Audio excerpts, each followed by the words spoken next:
In the 19th century, the central moral challenge was slavery.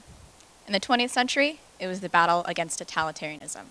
We believe that in this century, the paramount moral challenge will be the struggle for gender equality in the developing world.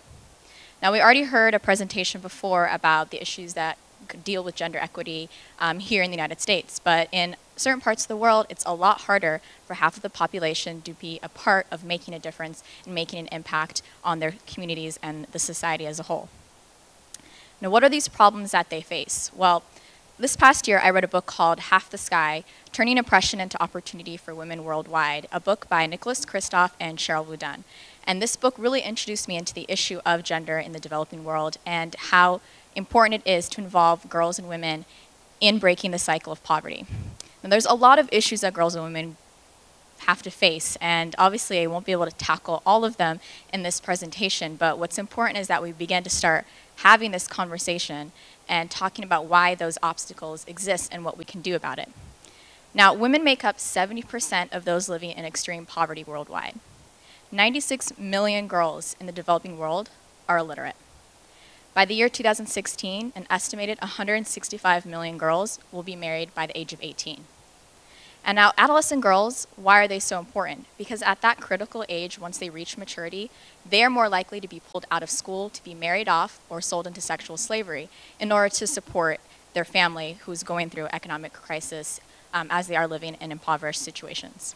Now, one of the powerful stories I read about in this book was about a Cambodian girl named Sri Roth. When she was 15, her parents sent her to Thailand to work as a dishwasher to support them.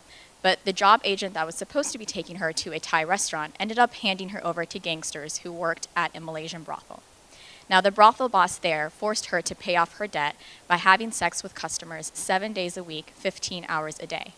And if she refused or tried to fight back, she was drugged, beaten, or raped. Now, Sri was sold off to another brothel, but eventually she was able to escape.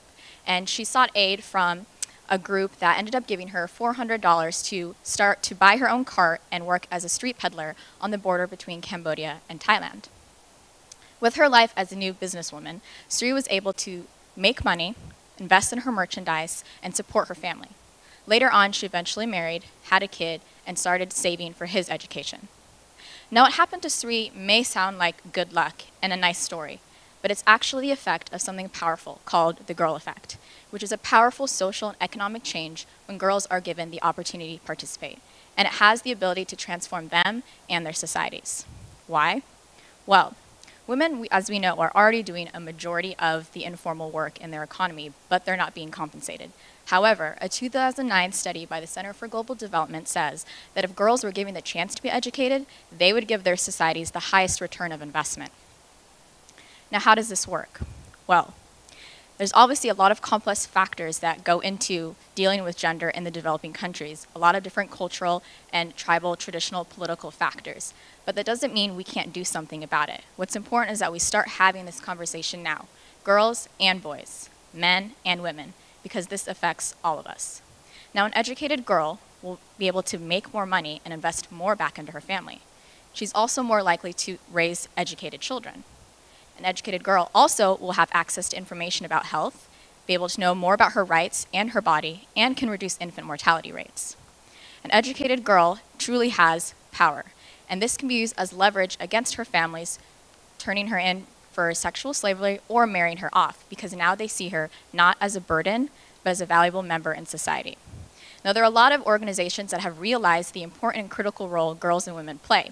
And this is by no means an exhaustive list, but these are some great organizations that you can support that are already outreaching to girls and women in their efforts to reduce poverty.